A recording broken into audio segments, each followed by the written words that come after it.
going to continue talking about different ways to represent the equation of a line. Today we're going to look at an alternate form to what we looked at yesterday, which was the vector and parametric equations of a line. Today we're going to look at something called the Cartesian equation of a line. We're going to start with a problem. I have a line in y equals mx plus b form,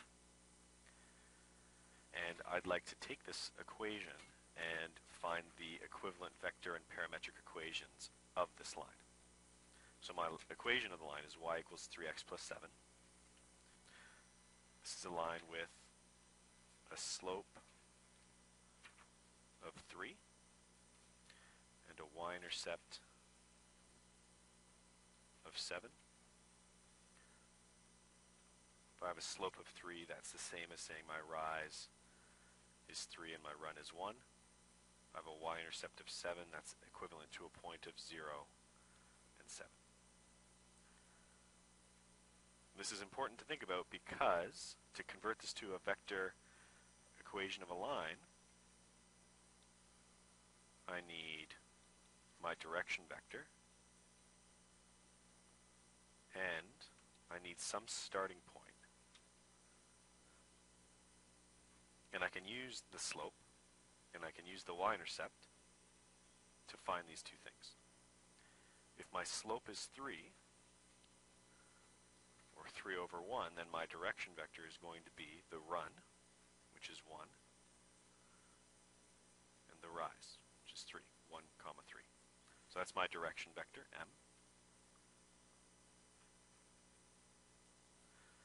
If my y-intercept is 0 and 7, I can use this as my starting point. So my starting point, r0, is going to be equal to 0 and 7.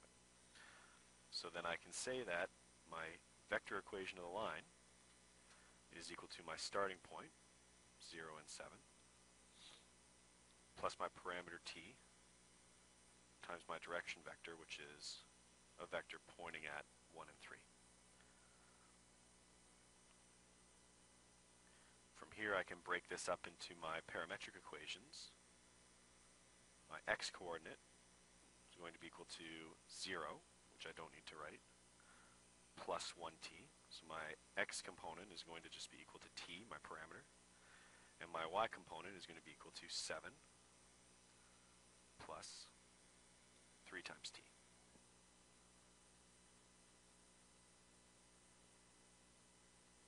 So we've taken an equation y equals mx plus b form, and we've converted it into vector and parametric equations.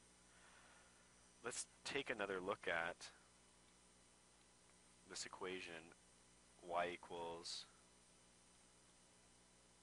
3x plus 7. I could rearrange this if I wanted to by bringing everything to one side of the equal sign. I'm going to bring everything to the left-hand side of the equal sign, and I'm going to get 3x minus y plus 7. And when I have an equation in this form, 0 equals something, this is the Cartesian equation. And my Cartesian equation, my vector equation, and my parametric equation are all equivalent. They all describe the same line.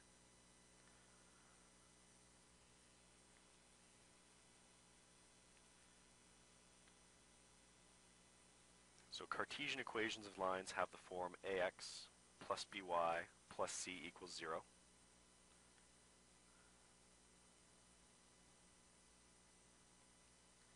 And when we're talking about proper form, there's a few things we need to remember. The a value of a Cartesian equation, the coefficient of the x term should be greater than or equal to 0. Our x term is positive.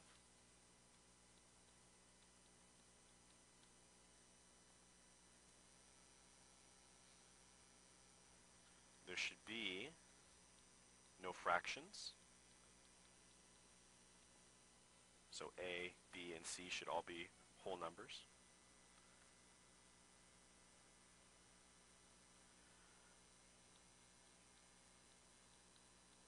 should be written in proper order. So the x term is first, followed by the y term, followed by the constant.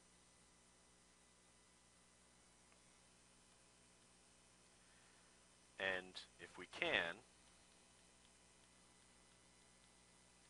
the term should be reduced as much as possible. So when we're working on some examples, we want to keep this in mind, these 4 points in mind, because we do want to express our answers in proper form. Let's take a look at an example. So now we want to find the Cartesian equation in standard form, so in the form that we just looked at, of the vector equation r equals 2, 5 plus parameter t times negative 3, 4. And to do this, what we need is the slope and 1 point. Well, we have the slope, m. M is equal to, as a vector, negative 3 and 4. As a variable, m, the slope, is the rise over the run. So our slope is 4 over negative 3, or in proper form, negative 4 thirds. The point we can use is the starting point.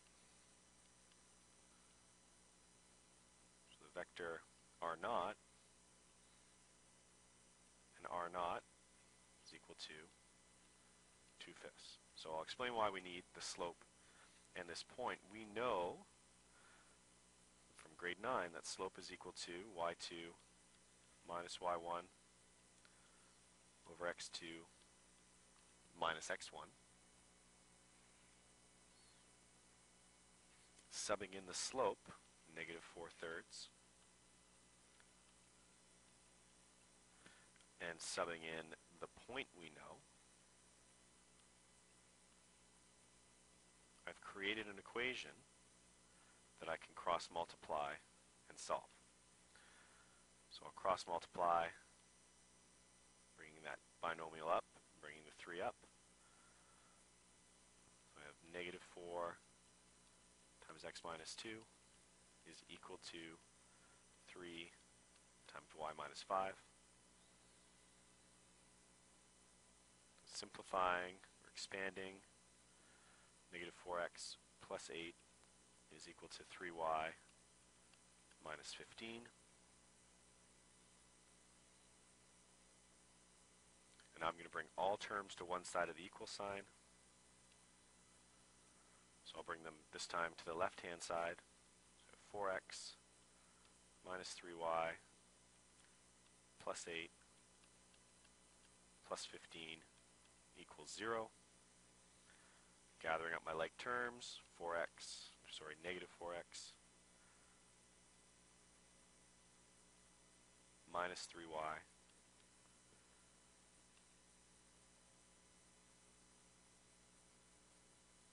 plus 23 equals 0. And now I have to think about my proper form. Proper form says that my x variable, or my a value, can't be negative. To fix this, I can multiply all terms by negative 1. And when I do that, my equation becomes 4x plus 3y minus 23 equals 0. So my Cartesian equation of my vector line is 4x plus 3y minus 23 equals 0.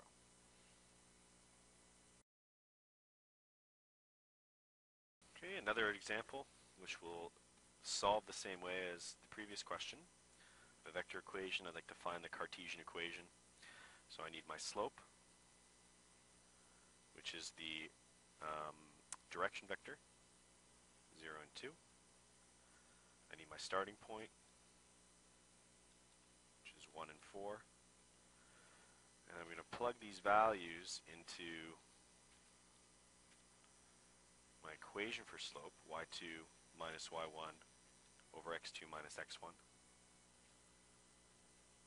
So my slope is rise 2 over run 0.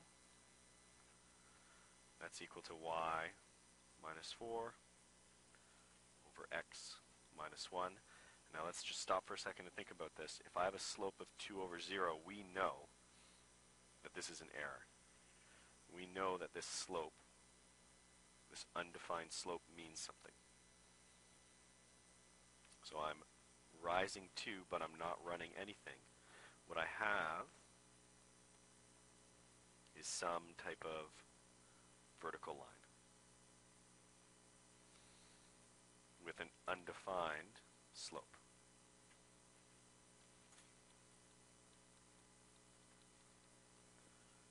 But I can still express this in a Cartesian equation by, again, cross-multiplying. So 2 times x minus 1 equals 0 times y minus 4. Distributing 2x minus 2 equals 0. And then again, I want to express this in proper form. I notice that both terms in my equation can be divided by 2, so I can simplify this by factoring that out. So the equation x minus 1 equals 0 would be the Cartesian equation for this line. I think that's where I'll leave off for today. We'll pick this up in class tomorrow by looking at another example or two. So the big idea was that we've taken an equation in vector form, converted it into something called Cartesian form. Cartesian form is ax plus by plus c equals 0. When we're expressing this Cartesian form in proper form, we want to follow these 4 guidelines. So remember this for class tomorrow. We'll carry on our conversation.